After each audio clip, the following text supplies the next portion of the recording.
Welcome back once again. आज हम अपने इस वीडियो में करेंगे class third English the English weaves का चैप्टर 9 एंड्रोक्लीज एंड द लॉयन के क्वेश्चन आंसर्स। इस वीडियो में हम सबसे पहले इस चैप्टर की समरी देखेंगे और उसके बाद इसका कंप्लीट सॉल्यूशंस। इस चैप्टर्स के कैरेक्टर्स के बारे में भी जानेंगे। तो चलिए स्टार्ट करते हैं। Characters of the play. First one, Androcles, a slave tired of his cruel master. Androcles एक दास है यानी गुलाम जो अपने क्रूर स्वामी से भागा हुआ है। Lion, injured in pain from a thorn in his paw. सिंह यानी शेर जो है वो घायल है जिसके पंजे में एक कांटा चुभा हुआ है। Master, cruel Roman master. स्वामी जो है वो एक क्रूर रोमी मालिक है। वार्डन यानी कारागार पाल। सोल्जर्स यानी सैनिक। एंड गार्ड, पहरेदार। ये सब रोमन अथॉरिटीज हैं यानी रोमी सैनिक हैं। Emperor, the ruler who decides Androcles fate. सम्राट जो हैं जो अंत में एंड्रोक्लीज का भाग्य तय करते हैं। Summary of the chapter. The story is about a slave named Androcles who runs away from his cruel master and hides in a forest. तो ये जो कहानी है ये एक दास यानी एक गुलाम जिसका नाम एंड्रोक्लीज है उसकी है, जो अपने क्रूर मालिक से भागकर जंगल में पहुंच जाता है। There he meets a lion that is roaring in pain because a thorn is stuck in its paw. तो वहां पर उसे एक शेर मिलता है जो दर्द से करहा रहा होता है क्योंकि उसके पंजे में, पाँव में एक कांटा चुभा होता है।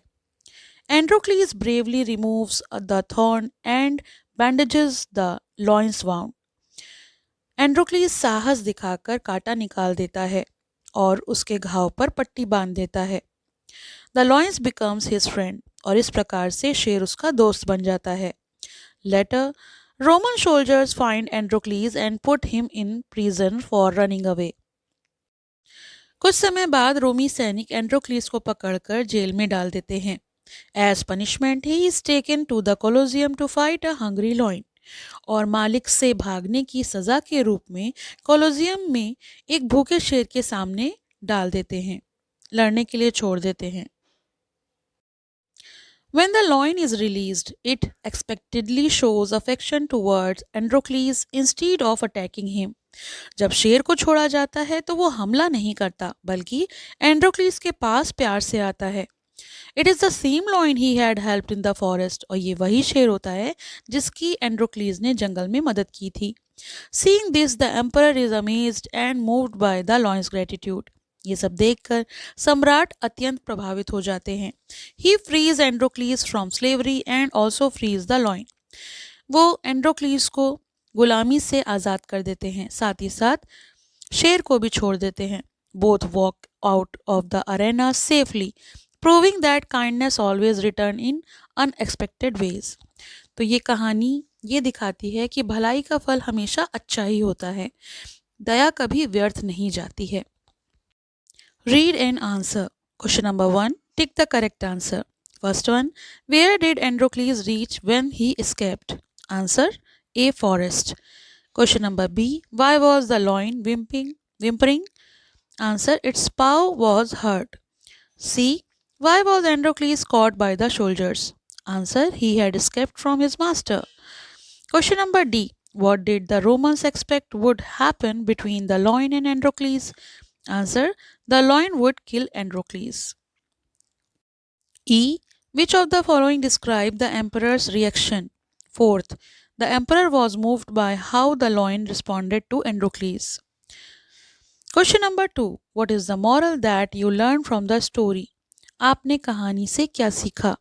Answer, the story teaches us that kindness and compassion are always rewarded.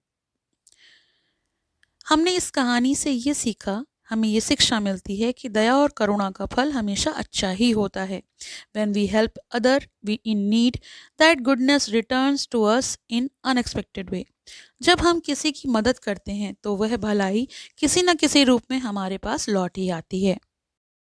Question number 3, who said to whom and why? किसने किससे कहा और क्यों? Question number A, oh your paw looks really sore. ओह तुम्हारा पंजा बहुत दुख रहा है। Who said? Answer, Androcles to the lion. Why? Because he saw that the loin's paw was injured and a thorn was stuck in it. तो ये बात एंड्रोक्लीज ने शेर से कही क्योंकि उसने देखा कि शेर के पंजे में कांटा फंसा है और वो दर्द से करहा रहा है। थर्ड का B, you thought you could run away from me. तुमने सोचा कि तुम मुझसे भाग सकोगे। Who said? किसने कहा? एंड्रोक्लीज मास्टर टू एंड्रोक्लीज। एंड्रोक्लीज के मालिक ने एंड्रोक्लीज से कहा। वाई? क्यों कहा? Because Androcles had run away from him and was caught later. क्योंकि एंड्रोक्लीज अपने क्रूर मालिक से भाग गया था और बाद में पकड़ा गया। Question number C, well if you are so clever you will have to fight the lions. अच्छा, अगर तुम इतने चालाक हो तो तुम्हें शेरों से लड़ना होगा। Who said? किसने कहा? The emperor to Androcles. Emperor यानी सम्राट ने आदेश दिया और एंड्रोक्लीज से कहा। Why? Because the emperor wanted to punish Androcles by making him face the lions in the arena. क्योंकि वह एंड्रोक्लीज को सजा देना चाहता था और उसे अखाड़े में शेर के सामने डालने का निर्णय किया था। Question number D, what a show we have for you tonight. आज रात तुम्हारे लिए क्या शानदार प्रदर्शन है। Who said? किसने कहा? द अनाउंसर और द रोमन सोल्जर। तो जो रोमन सोल्जर था उसने कहा टू द क्राउड, भीड़ से, दर्शकों से। वाई? क्यों कहा? Because they were excited to present the fight between Androcles and the lion before the people. Roman soldier ने ऐसा इसलिए कहा क्योंकि वह रोम के कोलोजियम में एंड्रोक्लीज और शेर के बीच लड़ाई देखने वाले थे।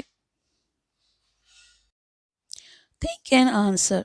Question number 1, do you think it was right to punish Androcles by putting him in a colosseum to fight lions? Give reason for your answer. क्या आपको लगता है कि एंड्रोक्लीज कोलोजियम के शेरों से लड़ने की सजा देना सही था? अपने उत्तर का कारण बताइए।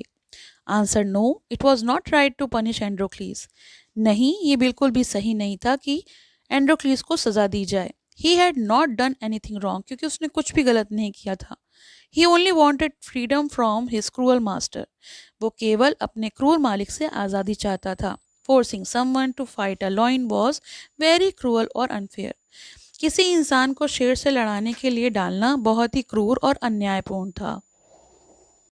Second question, how would you describe the emperor? What made him change in the end? आप सम्राट का वर्णन कैसे करेंगे? अंत में उसमें क्या बदलाव आया? Answer, at first the emperor was strict and followed harsh laws. शुरू में सम्राट कठोर था और कठोर नियमों का पालन करता था। But when he saw the lion showing love to Androcles, he became kind and merciful. लेकिन जब उसने ये देखा कि शेर एंड्रोक्लीज से प्रेम दिखा रहा है तो उसके हृदय में भी परिवर्तन आ गया, उसको दया आ गई। He realized that kindness deserved reward, not punishment. उसे समझ में आ गया कि भलाई को दंड नहीं, इनाम मिलना चाहिए। Third question, who is the noblest soul in the story? कहानी में सबसे महान आत्मा कौन है? The king, Androcles, the lion. तो आंसर है the lion. The lion is the noblest soul in the story because he showed gratitude and kindness. शेर कहानी में सबसे महान आत्मा है क्योंकि उसने कृतज्ञता और दया दिखाई। Instead of attacking Androcles he remembered his help and protected him. भूखा होने के बाद भी उसने एंड्रोक्लीज पर नुकसान नहीं पहुंचाया, हमला नहीं किया, उसके बजाय उसकी भलाई को याद रखा और उसकी रक्षा की। Question number 4, what do you think the word justice means? आपको न्याय शब्द का क्या अर्थ समझ में आता है? डिस्कस, समझाइए। Answer, justice means doing what is fair and right. न्याय का अर्थ है सही और उचित काम करना। It means treating everyone equally and giving punishment or reward based on truth or goodness, not on cruelty or power. इसका मतलब ये है कि हमें सबके साथ समान व्यवहार करना चाहिए, सच्चाई और अच्छाई के आधार पर दंड या पुरस्कार देना चाहिए, ना कि क्रूरता और ताकत के आधार पर। तो ये तो हो गए इस चैप्टर के क्वेश्चन आंसर, समरी, कुछ एक्स्ट्रा क्वेश्चंस। आई होप आपके लिए ये वीडियो हेल्पफुल होगा। पसंद आए तो लाइक करें, शेयर करें, चैनल को सब्सक्राइब कर लें, बेल आइकन प्रेस कर लें जिससे कि आपको आने वाले वीडियोस के अपडेट्स मिलते रहें। Thank you for watching. Have a nice day. पसंद आया हो तो लाइक करें, शेयर करें और चैनल को सब्सक्राइब करें।